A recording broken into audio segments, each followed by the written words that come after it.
Sri Shankara Bhagavad Padar explains the word Madarishva like this: Madari, mother.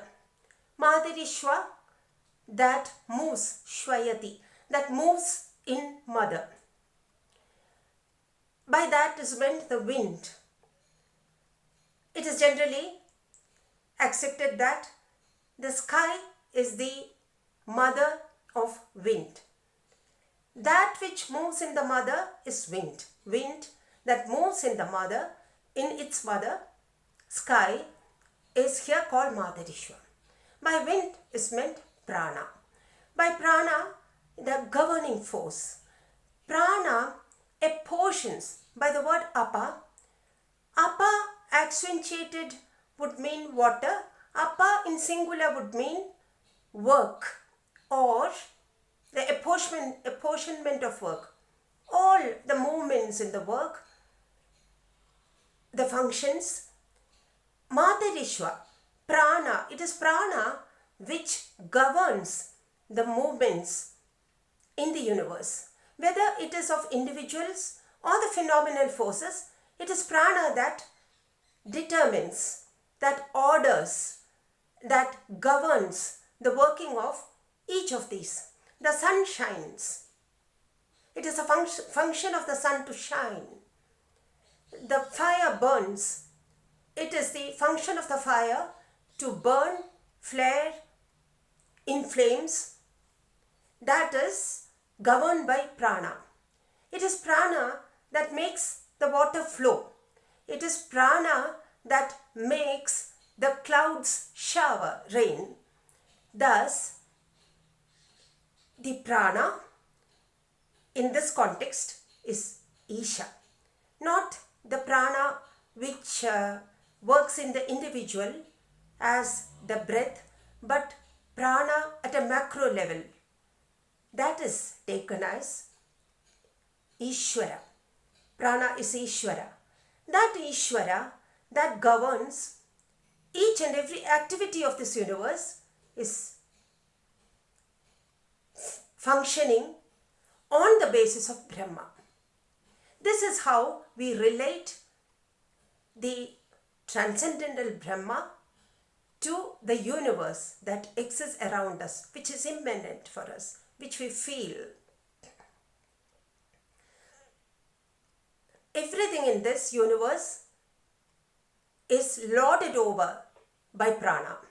And that prana, that Ishvara, himself has his basis in Brahman. Thus, there is nothing that is divorced of Brahman.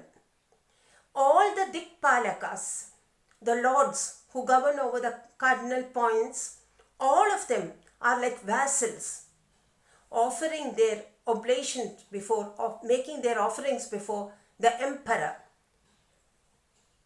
That Brahman, we may not be able to relate it immediately, instantly, except with deep reflection.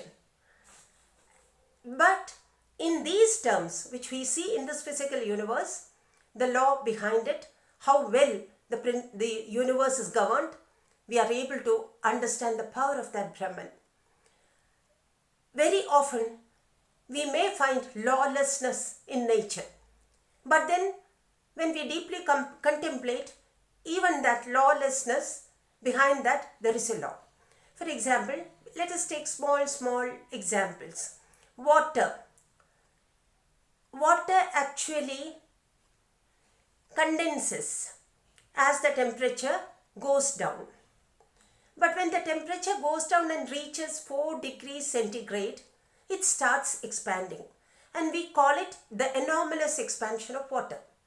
So even the small phenomenon relating to water has a law behind it.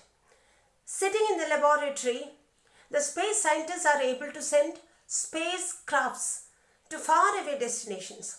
They are able to factor in the atmospheric influences on the spacecraft, and then far away in the space, far away, deep into the space, when it reaches, it has to take into account the various other things like the speed of the earth on its own axis, the speed of the earth on its orbit, all these are factored in.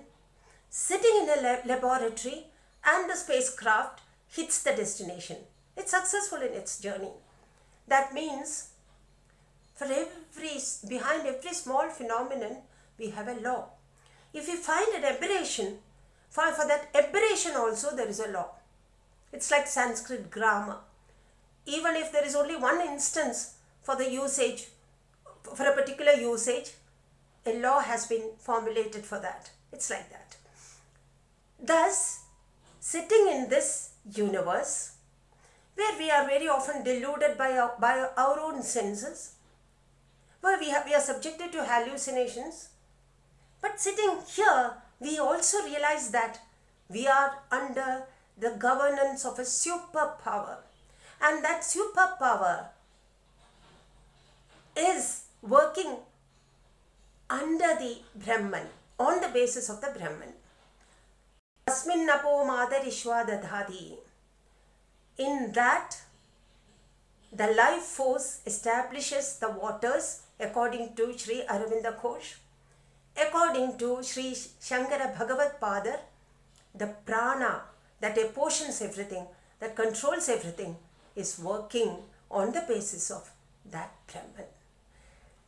This fourth line of the fourth stanza is very important, because it is through that we are able to relate the universe that we experience here with the unmoving, unshaking, stable Brahman, which is beyond the comprehension of intelligence, but which one can reach and be only through deep contemplation. So that line, it was felt, requires a deeper reflection.